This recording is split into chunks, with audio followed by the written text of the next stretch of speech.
is the Red Sox POSTCAST, your instant game reaction for the Boston Red Sox, part of the Locked On Podcast Network. Your team every day. Well, the Red Sox close out their longest road trip of the season with a fifth straight loss, and they are swept in Anaheim by the Angels, who, by the way, are now a 500 team. This Red Sox team can certainly give you the fits. We do welcome you. Like that pun right there? We do welcome you to our latest Locked On Red Sox postcast. I'm Steve Lennox, longtime play-by-play announcer and show host.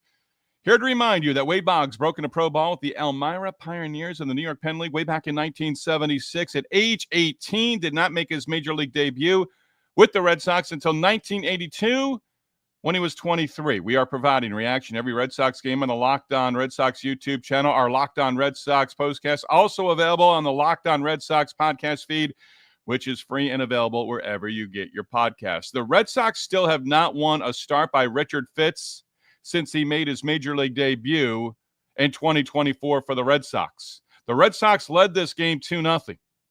The Red Sox managed 3 hits all day, and they made Yusei Kikuchi, who I've always liked, into an ace, into one of the best left-handed pitchers in all of Major League Baseball history.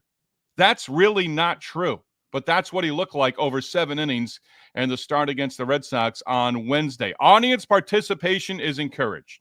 Our everydayers and our first-timers, we'd love to hear from you. Hit that comment button. Share your thoughts on the Red Sox losing their 5th in a row, going home on a 3-6 road trip. That did get off to a good start, winning 2 out of 3 in Seattle. But that's long gone. If you're on board with us on the Locked On Red Sox YouTube channel, Misery Loves Company, join us. Also, hit me up on the X. Follow on X at Lennox on Baseball. Questions, comments, or concerns. Our latest Locked On Red Sox postcast sponsored by Monarch Money. Take control of your finances with Monarch Money. Use code LOCKEDONMLB at monarchmoney.com for 50% off on your first year. This is what you'll be talking about. Remember when the Red Sox won 8 of 9? That is so in the rearview mirror. Red Sox have now lost 5 in a row, 2 games under 500, past the midway point of the season, and you collect 3 hits all day long. What a fitting end to the game as Trevor Story lines one to left field. The catch is made. They say, nope, base hit. 4th base hit of the game for the Red Sox. No, that's taken off the board. The catch was made after review. Ball game over. 3 singles against Yusei Kikuchi over 7 innings. Nothing against reliever Ryan Zephyr-John. After losing 2 out of 3 to the Angels at Fenway a short while ago, and losing all 3 in Anaheim, I'm ready to declare the Anaheim Angels of Los Angeles, the Los Angeles Angels, the Halos, whatever you want to refer to them as, the team from Anaheim, the other team in the LA area. I'm ready to deem them as a World Series title contender based on how they've played against the Red Sox this season. Richard Fitts staked to an early 2-0 lead. There was something I paid attention to today with Fitts and Kikuchi, because Fitts back in the big leagues with Hunter Dobbins on the IL. First start since he started at Fenway earlier in the month against the Angels. And there's something that I wanted to pay attention to with Richard Fitts. 4 innings, ran into trouble, had a 2-0 lead. 4th inning, gives up the home run to Jo Adell. That came on an 0-2 pitch. Then Darno, very next pitch, home run, 2-2 ball game. He went 4 innings. And Richard Fitts, again, you weren't expecting a lot out of him. And Fitts, 4 innings. That's what he threw. And I'm looking for the numbers that I came up with here. But Fitts over his 4 innings, I paid attention to on or off in 4. Do you record an out, or does the batter reach in 4 pitches or less? He was 10 of 18, faced 18 batters, did not face a single batter 3rd time through. But Fitts, 27 pitches in the 1st inning, 17 in the 2nd, 15 in the 3rd, 24 pitches. I know this isn't sexy. But this is a guy who you want to see go 5 and 6 innings. It wasn't going to happen on this day, right? He goes his 4 innings, gives up the 2 earned runs, ends up with a no decision. But there were some at-bats in there. Rengifo is a classic example in that 4th inning after he had given up the 2 home runs. He strikes out Rengifo for his 5th strikeout of the game, but he threw 10 pitches during the at-bat. Richard Fitz is one of those starting pitchers right now. He gets 2 strikes on the hitter, and he'll throw 96, 97. He'll get it up to 98, but he doesn't have that put-away pitch. So all of a sudden you see at bats going 5, 6, 7, 8 pitches. When that happens, we know advantage pitcher. Now let's go to the other side with Kikuchi. He throws 31 pitches in the first inning. Trevor Story touches him up for a 2-out, 2-run single, 7-pitch at bat. Story now 18 RBIs in the month of June. 31 pitches for Kikuchi in the first inning. Okay? The rest of the way, and paid attention to this. 13 pitches in the second, 13 pitches in the third, same number in the fourth, 16 pitches total in the fifth, in the sixth inning. And this is what drives me nuts. Okay? Gonzalez, F8. Narvaez, pop out to the shortstop, 2 down. Abreu comes to the plate, first pitch swinging, pops out to the catcher in foul territory. Kikuchi retires the side in the sixth inning on 6 pitches. I don't know how many times it's been, but it's been too many times where there's 2 quick outs in an inning, and that third batter goes up there, first pitch swinging, inning over. 31 pitches in the first inning. You sort of had him on the ropes. First Nesson reference, Dave O'Brien alluded to that either in the 8th or 9th inning. Kikuchi, 31 pitches in the first inning. But I rattled it off there. 13, 13, 13, 39 pitches, and 9 outs over the next 3 innings. Innings 2, 3, and 4. You had him on the ropes, and then nothing. Second, we always hear, well, second time through the lineup, third time through the lineup. Kikuchi, second time through the lineup, and I paid attention to this throughout. Red Sox hitters were 1 for 9 and struck out 6 times the second time they faced him. The third time through, he faced 8 batters, not a single base hit. He retired 13 in a row to finish up. Numbers of the day, numbers of the night, these are it right here. Nothing offensively.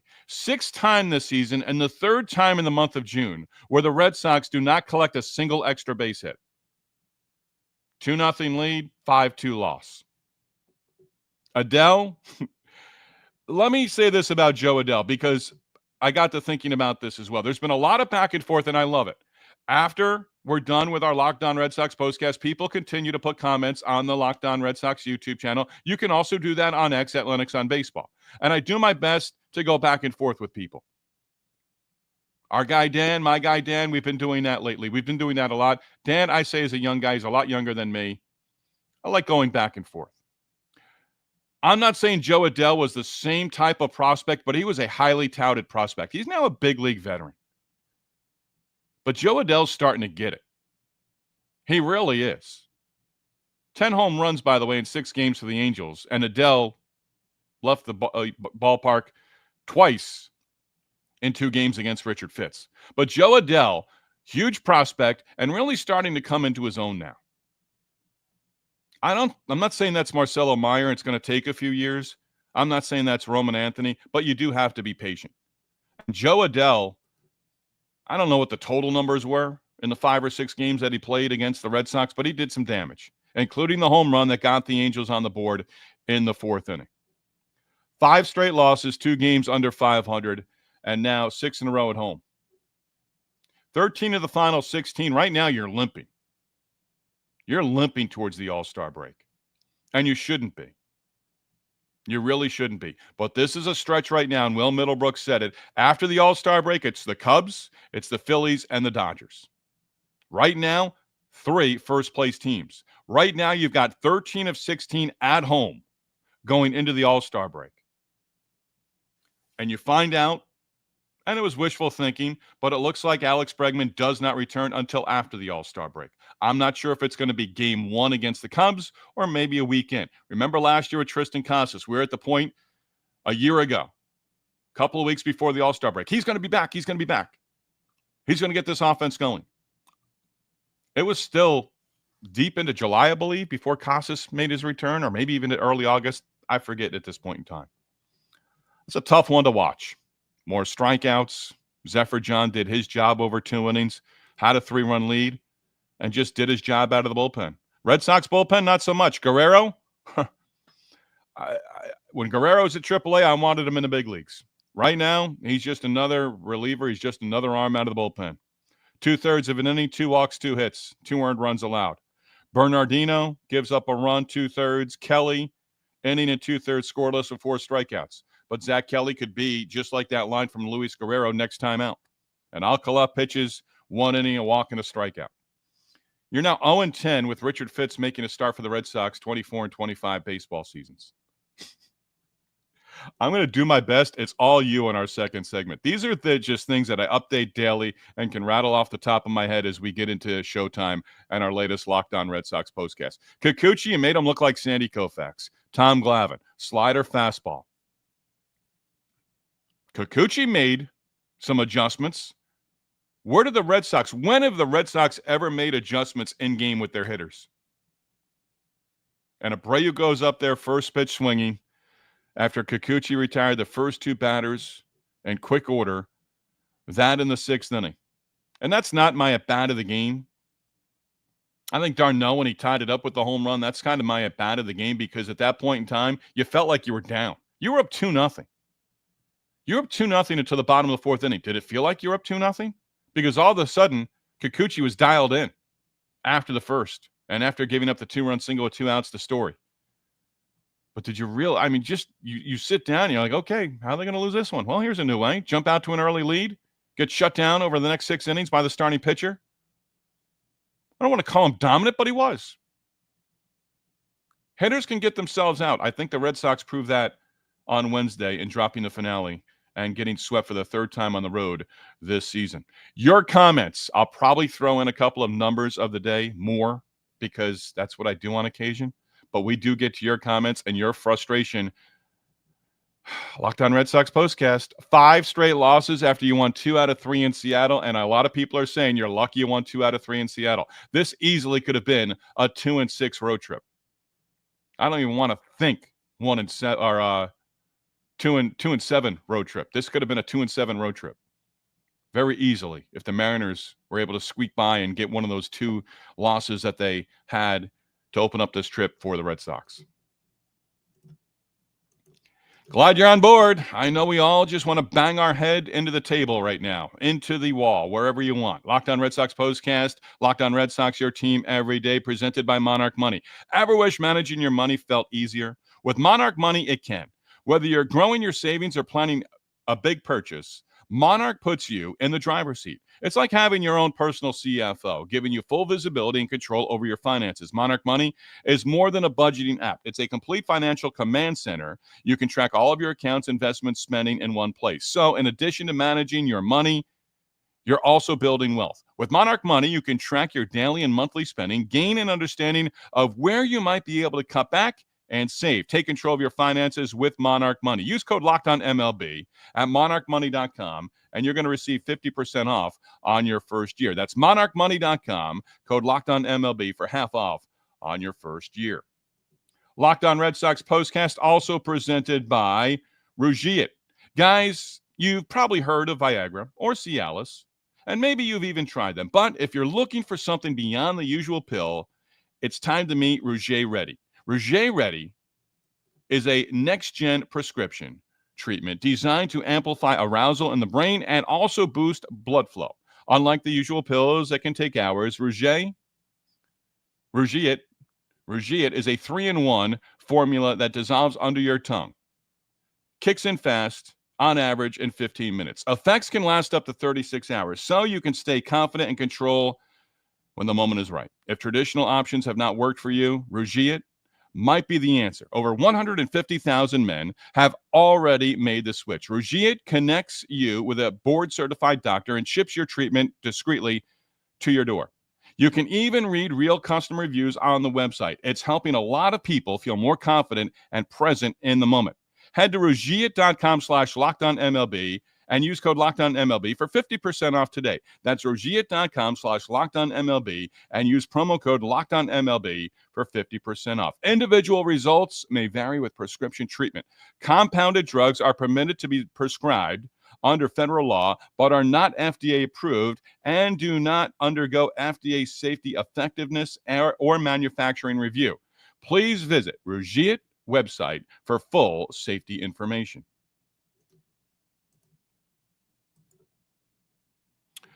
All right, to your comments we go.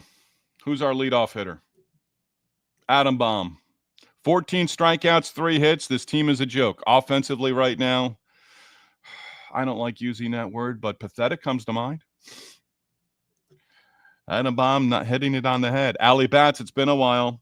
I've never needed an all-star break so much in my life. I need at least a week to decompress from this depressing first half of the season. Now 2 games under 500. I really don't want to hear buyers or sellers. I just want to see, and it was over a almost 2-week stretch. You won 8 of 9. I think it was 12 out of 15, and things were looking good. Turn the corner. And as I always like to say in my household, 1 step forward. For the Red Sox right now, it feels like it's 3 giant steps backwards. And I did think of this late in the game of we've been here before. We've been here before. You've got an off day, and you've got the start of a 6-game homestand on Friday. Whoever your core is right now, I mean, there's so many different moves you can make with this roster. I feel like a broken record. There are so many different moves you can make with this roster right now where nobody would question the move. Hey, Rob Refsnyder in the leadoff spot kills lefties. 0 for 3 strikeouts. Duran, 0 for 4, 2 strikeouts. Moved him up into the number 2 spot against Kikuchi. I'm not second-guessing Duran moving up to the number 2 spot against lefties when he's been in there. He's been more number 5 in the lineup. And I like that spot for him.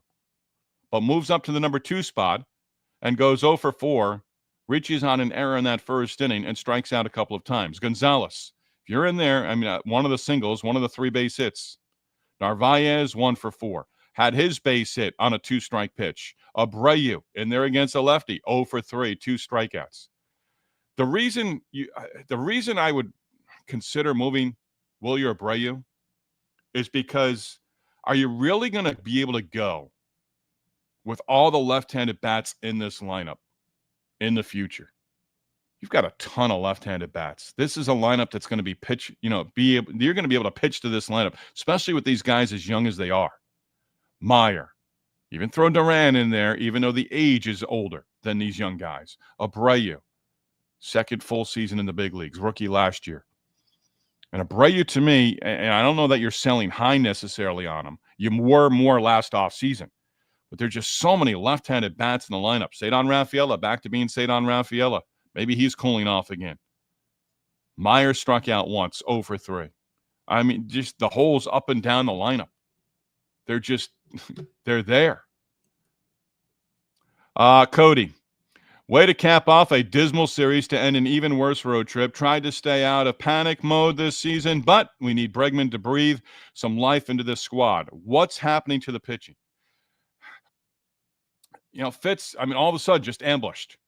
2-strike pitch to Adell, home run. Next pitch, Darno, home run, 2-2 ball game. If he had given you 5, it's you can't have these games where Buehler's going to go again. He's going to go over the weekend against the Blue Jays, and you need everyone to contribute in a starting role again during that decent stretch that gave you a glimmer, even if you're not a glass half full person, a glimmer of hope during that stretch where you're getting the starting pitching. You weren't using the same relievers game in, game out. And for some reason, people on social media are DFA Greg Weissert. With relief pitching being what it is in Major League Baseball today, that guy would be scooped up in about 2 seconds. Put Greg Weissert out on the trade market. Probably every team in contention would say, hey, we're going to give you a package for him. Has he been used a lot this year? Yes, he has. Ethan, once Bregman and Yoshida come back, the kids pop off, everyone stops striking out, we start scoring runs, our pitching stays consistent, and we stop making errors, we will start winning. Ethan, I love the positivity. We'll believe it when we see it, right? Ethan again. Oh, wait, that's too many things to go. Oh, Ethan, you duped me. Oh, wait, that's too many things to go right for us to be a good team. Right now, it feels like it. Adam Baum follows up with literally. Adam Baum again. Does the stiff Breslow still think this team will win more without Devers? He might be second-guessing that at this point in time, perhaps. Teams play the Red Sox to get hot. That's from Ethan. Yeah, and I've said it before, and you've heard it before from other people. I'm not reinventing the wheel here. Sometimes it's when you play teams. But all of a sudden, hey, the Angels. Hey, thank you, Red Sox. We're back to 500. Jeff, you are what your record says you are. Bill Parcells, I believe Dave O'Brien alluded to that. Bill Parcells, I might have been the first to ever say that. And this Sox team is just not that good. Not right now, they're not. Absolutely. Ethan, the Red Sox record is not representative of who they are. Way too many wins. Ethan is not going next, so he's not going to dupe me into the rest of the sentence or the rest of the thought. Justin, Adam, obviously, we would have lost more of these games with Devers. We would have lost more of these games with Devers. He would have broke our pitcher's arm if they were doing good because he's a bad teammate. That's why we traded him. All right. I thought we were going to go a day without Raffy Devers talk. Apparently not. If Red Sox, this from Chris, if Red Sox keep sliding, do you trade Crochet or Bregman? Let the young guys play and develop. No. I mean, understand, Alex Bregman's not going anywhere, and leaked in the last couple of days of, Scott Boras is his agent. Boras doesn't do this. Boras works for Bregman, and he was on the market for a long time. You don't sign him to a 1-year contract with opt-outs after year one, and you don't move it. Unless Alex Bregman comes to you and says, hey, I want to go somewhere and I want to help a contending team. That's not what we are right now. Okay, you entertain it. But you don't just put him out on the trade market. Crochet, you just signed him to a long-term deal. People go ballistic if Crochet went anywhere right now. No, you have a left-handed ace in your rotation. You've locked him up. And if I'm the White Sox right now, I come back and say, hey, based on how Crochet's pitched this season, hey, I think we want more from that deal. Chris, again, Bregman, I would trade. No, you're not trading. He's not going anywhere. Abreu, this from High on Life 1012. Abreu's nothing more than a platoon bat. He needs to go, especially if Garcia is raking. Yeah, that guy, the password's coming. And that's, we're all going to be enthralled with him and, bring him up and get rid of Abreu. You don't need to trade those guys to let the young guys develop. Absolutely. Thank you, Justin. I agree 100%. Bregman, opting out for sure and moving to the Tigers or Phillies. High in Life 1012. Bregman loves Boston. And again, that was floated in the last 24, 36 hours that he's, would entertain being here long term and maybe closing out his career in a Red Sox uniform. I'd like to see that get taken care of. Maybe it's on this next homestand. He'd have to pass a physical. Thought about that earlier today too. Okay. Deal pending passing of a physical. Right now, I don't know that he passes the physical because he's still coming back from this quad injury. What's next? 6-game homestand. First of 3. You get 2 right-handers, and Barrios and Bassett over the first 2 games against the Blue Jays, who will play on Thursday. I believe they're concluding a series in Cleveland against the Guardians on Thursday. But for the Red Sox, you've got to get going in the right direction. Bayo's pitched better of late, and you don't want to see Bayo take a step backwards. You want 6, you want 7 out of Bayo in game 1 of the series against the Blue Jays on Friday night at Fenway Park. Bayo, then Giolito, and then Buehler. You want to be up 2-0 in that series and let Buehler – you want Bayo and Giolito not to tax and ruin the bullpen over the first 2 games of that series because Buehler, again, box of chocolates. Not even a box of chocolates. You kind of understand right now Buehler going to give you less than 5 innings. Might even walk the ballpark like he did the other night against the Angels because that was brutal to watch, and we might watch that again on Sunday. It's certainly on the table. As always, we do want to tip our cap to you for being on board with us with our latest Locked On Red Sox postcast. Don't forget to tell your friends about us. Best advertising is word-of-mouth advertising. Our numbers continue to build on the Locked On Red Sox podcast feed and the Locked On Red Sox YouTube channel with the postcast as well. We want to continue to build on those numbers. Back at it. Red Sox just have a day off on Thursday. It's not a much-deserved day off. It's a day off because they've lost 5 in a row, and they were swept in Anaheim by the Angels, who are at 500 right now. And for me, after watching them take 5 out of 6 from the Red Sox in their 2 series for the regular season, they may very well be World Series contenders. That is sent with as much sarcasm as I can muster. Locked On Red Sox postcast, number 1 place to hang out immediately after every game. Locked On Sports, your team, your Red Sox, every day.